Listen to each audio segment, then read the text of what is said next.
Thursday, July 10th. I'm Drew, and me and my little sailboat X-Wing are currently about 45 nautical miles north of the equator, headed for Hawaii.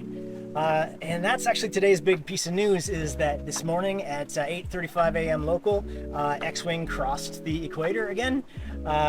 Yeah, that puts us back into the northern hemisphere for the first time in a few years. And X-Wing has now been to all 4 hemispheres on Earth, which is, I think that's pretty cool. Just a short one today though, because I am neck deep in a project that so last night, after running the water maker all day, I decided to top up the batteries with the engine, with the main, high output alternator, and it worked for about an hour, and then it stopped charging, and it hasn't been able to charge since. That could potentially be a real problem. It's not in itself a deep problem, but the thing about nautical disasters is that they're almost never a single big item happening. It's almost always that like a bunch of small things sort of snowball into a real catastrophe. And this is one of those small things that, it could, like I could, if there was not so many risks upcoming in the next 15 days, I would probably just leave it for harbor. But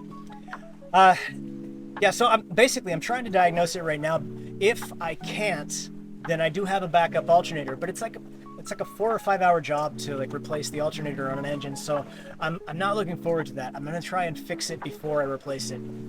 Yeah, and really that's what I'm working hard on. So I kind of want to get back to it. The wind is starting to pick up right now. It should be reinforced trades pretty much through the weekend, and then calming down right around Sunday. And that's right around when we're going to have to make the go no go call for that final dash up to Hawaii. So we're currently safe. Like there's no hurricanes in this region. But once we get above 10 degrees north, that's when we're in hurricane zone. So we want to spend as little time there as possible and make sure that there's no sign of any impending revolving storms coming before we leave the safe zone. I'm watching the NOAA website pretty closely, and I know I've got a meteorologist friend that I'm pinging pretty closely, and yeah. Anyway, let's talk more about that tomorrow. Yeah, I'll talk to you then. Cheers.